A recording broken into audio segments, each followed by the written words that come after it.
Assalamualaikum warahmatullahi wabarakatuh. Perkenalkan, nama saya Hasna Salsabila dengan NIM 2001157, kelas 2A, Program Studi Pendidikan Guru Sekolah Dasar, Universitas Pendidikan Indonesia Kampus Cibiru, akan membuat video pembelajaran dengan subtema bekerjasama dengan menjaga kebersihan dan kesehatan.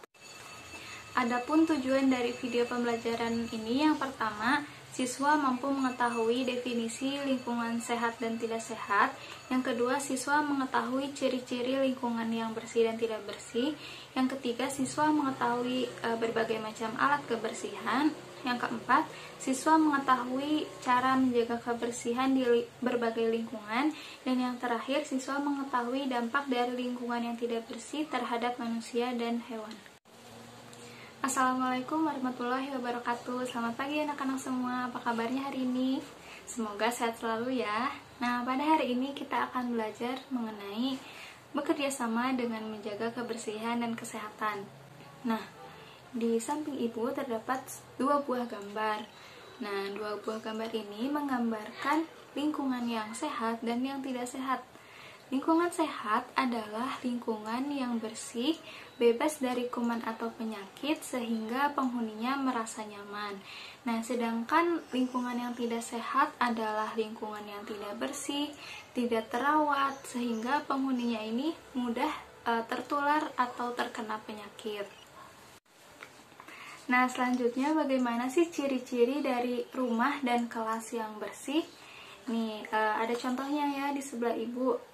Contoh rumah yang bersih dan sehat. Yang pertama, terlihat rapi, kemudian tidak ada sampah yang berserakan, kemudian udaranya terasa segar ya karena banyak tanaman, kemudian air selokannya juga mengalir.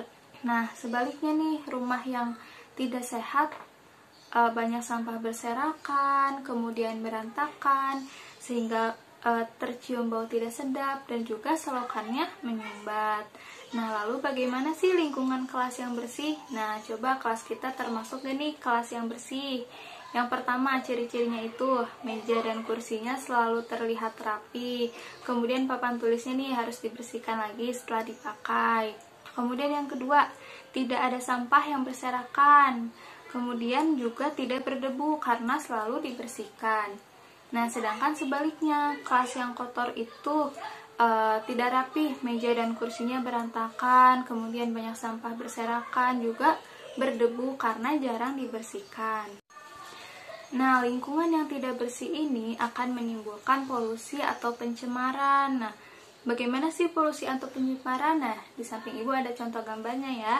Di situ ada contoh pencemaran atau polusi tanah. Jadi tanahnya itu kotor dan teracuni. Kemudian ada polusi air nih, contohnya itu banjir karena orang-orang membuang sampah sembarangan. Dan yang ketiga ada lagi contohnya polusi udara. Nah, polusi udara ini disebabkan contohnya karena asap kendaraan seperti asap motor, asap mobil yang terlalu sering dipakai. Nah, untuk menjaga kebersihan di lingkungan sekitar kita, di lingkungan rumah ataupun di lingkungan kelas, maka harus ada alat-alat kebersihannya dulu nih. Nah, coba sebutkan apa saja alat-alat kebersihan yang ada di gambar ini. Ya, di situ ada sapu untuk menyapu, kemudian ada pel, ada juga tempat sampah untuk membuang sampah. Nah, jadi jangan membuang sampah sembarangan ya. Nah, selanjutnya juga di situ ada lap untuk membersihkan benda-benda di sekitar kita. Nah, setelah kita mengetahui alat-alat kebersihan yang dapat digunakan untuk menjaga kebersihan di lingkungan, kita bisa nih mulai mempraktekkan untuk menjaga kebersihan di lingkungan sekitar kita. Nih, yang pertama, cara menjaga kebersihan di lingkungan rumah. Nah, gimana sih caranya agar lingkungan rumah kita ini menjadi lingkungan yang bersih dan sehat? Nah, kita bisa bersama-sama dengan keluarga, dengan ayah, ibu, kakak, dan adik untuk membersihkan rumah. Yang pertama, contohnya dengan menyiram tanaman, kemudian membersihkan halaman rumah, mengumpulkan sampah, kemudian membuangnya ke tempat sampah, kemudian memotong rumput yang sudah panjang, kemudian apabila anak-anak memiliki hewan peliharaan, nah hewan peliharaannya ini harus juga tetap dirawat dan dijaga kebersihannya ya, agar tidak mengganggu. Nah, kita juga harus nih menjaga kebersihan di tempat tidur kita. Kita harus merapikan tempat tidur ketika bangun tidur. Nah, harus tetap merapikannya juga membersihkannya. Selanjutnya nih, kelas kita juga harus tetap dijaga ya kebersihannya agar menjadi kelas yang bersih dan juga sehat. Nah, bagaimana sih cara menjaga kelas agar menjadi kelas yang bersih dan sehat? Nah, kita bisa nih bersama kalian dengan teman-teman kalian menjaga kebersihan. Pertama dengan mengelap kaca, kemudian menyapu lantai, kemudian membuang sampah pada tempatnya, dan juga menghapus papan tulis apabila pelajaran sudah selesai. Nah, kalau di kelas ada nih cara untuk agar efektif menjaga kebersihan lingkungan kelas, yaitu dengan membentuk kelompok piket kelas. Nah, jadi nanti kalian itu dibentuk menjadi kelompok-kelompok. Nah, dibagi ke dalam jumlah hari di sekolah. Nah, jadi ada yang kebagian hari Senin, Selasa, Rabu, sampai dengan Jumat. Jadi kalian nantinya kebagian untuk membersihkan kelas setiap harinya.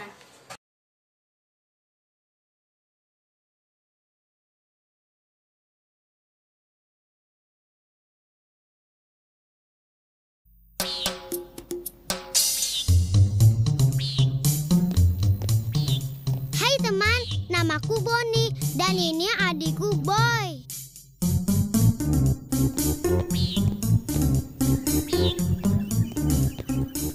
Halo Nina. Halo Boni.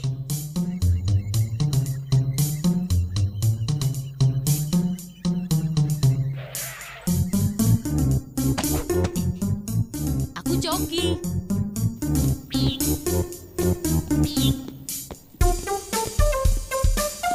Hai Jojo. Hai Boni.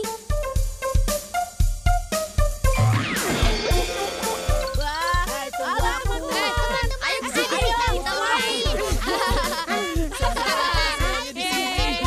Ayo kita main. Boni. Bekerja sama membersihkan kelas. Anak-anak, Iya Bu. hari ini Ibu akan mengadakan kerja bakti membersihkan kelas dalam rangka memperingati Hari Lingkungan Hidup Sedunia. Kelas yang bersih dan rapi akan membuat kita sehat dan rajin belajar. Silahkan. Teman-teman, ayo kita bersama-sama membersihkan kelas. Supaya lebih mudah, kita bagi tugas menjadi 4 kelompok. Jojo menyapu lantai, Iya Bu. Joki mengepel, Nina mengelap debu di meja, dan Boni membersihkan jendela. Ayo kita mulai bekerja. Sudah selesai. Wah, kelas kita jadi rapi dan bersih. Jika kita bekerja sama, pasti semuanya menjadi mudah dan cepat selesai. Halo anak-anak, Ibu punya kabar gembira untuk kalian. Ibu menyiapkan hadiah buat semua karena kalian pandai membersihkan kelas. Jadi anak-anak, membersihkan kelas bersama-sama membuat pekerjaan menjadi lebih mudah, Lebih ringan. Lebih cepat, kerjasama menyenangkan. Ayo teman-teman semua, mari kita bekerja sama, membersihkan kelas kita agar menang di dalam lomba. Ayo teman-teman semua, mari kita bekerja sama, membersihkan kelas kita agar menang di dalam lomba. Kerjasama membantu kita, pekerjaan cepat selesai dan mudah. Ayo kita bekerja sama agar kelas kita menjadi juara. Hey, ayo teman-teman semua, mari kita bekerja sama, membersihkan kelas kita agar menang di dalam lomba. Ayo teman-teman semua, mari kita bekerja sama, membersihkan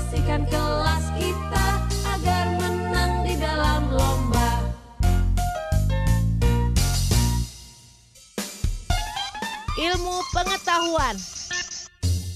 Dengan bekerja sama, pekerjaan kita menjadi ringan. Iya benar. Lihat teman-teman, bekerja sama itu seperti mendorong mobil. Ayo anak-anak. Demikian pula bekerja sama bersama teman-teman membersihkan kelas. Pekerjaan dapat selesai lebih cepat dan terasa ringan.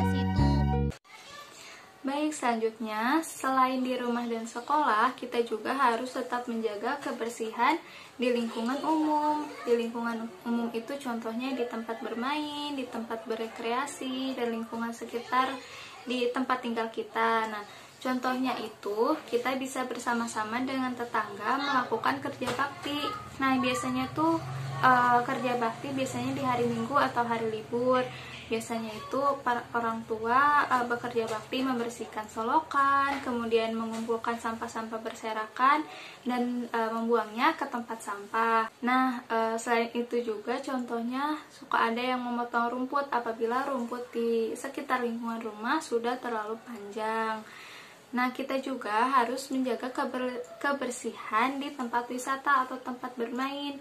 Kita tidak boleh membuang sampah sembarangan. Dan juga apabila kita telah selesai bermain, harus merapikannya kembali ya, jangan sampai jadi berantakan. Nah, jadi apa sih akibatnya jika kita tidak menjaga kebersihan di lingkungan kita? Yang pertama, lingkungan yang tidak sehat itu akan menimbulkan penyakit. Nih, seperti contohnya yang ada di samping ibu.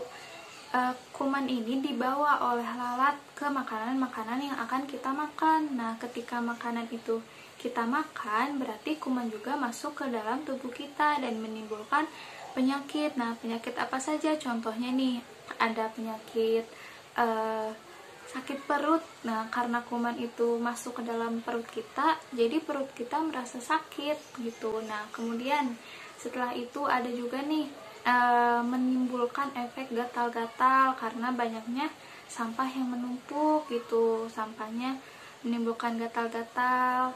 Nah, kemudian juga bisa menyebabkan kita menjadi masuk rumah sakit karena diare, karena makanan yang kita makan tidak sehat.